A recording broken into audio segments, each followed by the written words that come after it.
How is judgment relinquished? 1. Judgment, like other devices by which the world of illusions is maintained, is totally misunderstood by the world. It is actually confused with wisdom, and substitutes for truth. As the world uses the term, an individual is capable of good and bad judgment, and his education aims at strengthening the former and minimizing the latter.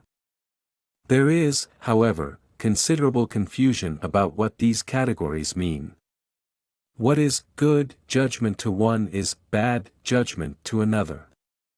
Further, even the same person classifies the same action as showing good judgment at one time and bad judgment at another time.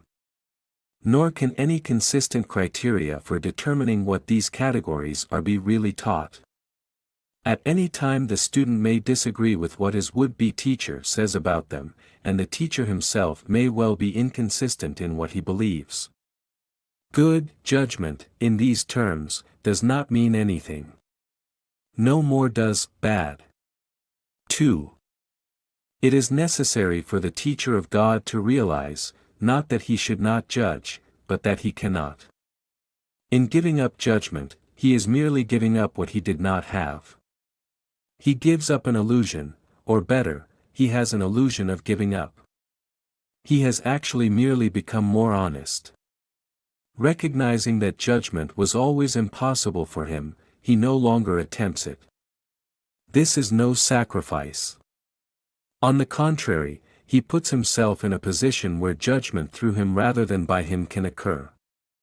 And this judgment is neither good nor bad.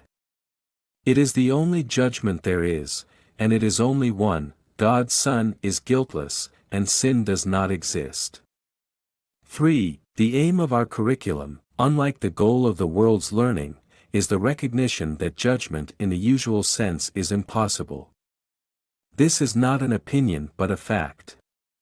In order to judge anything rightly, one would have to be fully aware of an inconceivably wide range of things, past, present, and to come. One would have to recognize in advance all the effects of his judgments on everyone and everything involved in them in any way. And one would have to be certain there is no distortion in his perception, so that his judgment would be wholly fair to everyone on whom it rests now and in the future. Who is in a position to do this? Who except in grandiose fantasies would claim this for himself? 4. Remember how many times you thought you knew all the facts you needed for judgment, and how wrong you were. Is there anyone who has not had this experience? Would you know how many times you merely thought you were right, without ever realizing you were wrong? Why would you choose such an arbitrary basis for decision-making? Wisdom is not judgment, it is the relinquishment of judgment. Make then but one more judgment. It is this: there is someone with you whose judgment is perfect. He does know all the facts, past, present, and to come. He does know all the effects of his judgment on everyone and everything involved in any way. And he is wholly fair to everyone, for there is no distortion in his perception. 5. Therefore lay judgment down, not with regret but with a sigh of gratitude.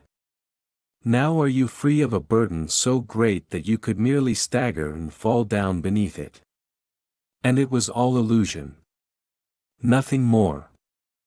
Now can the teacher of God rise up unburdened, and walk lightly on. Yet it is not only this that is his benefit. His sense of care is gone, for he has none. He has given it away, along with judgment.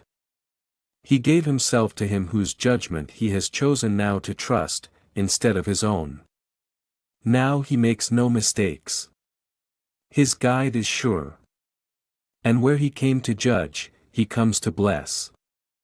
Where now he laughs, he used to come to weep. 6. It is not difficult to relinquish judgment. But it is difficult indeed to try to keep it. The teacher of God lays it down happily the instant he recognizes its cost. All of the ugliness he sees about him is its outcome. All of the pain he looks upon is its result. All of the loneliness and sense of loss, of passing time and growing hopelessness, of sickening despair and fear of death, all these have come of it.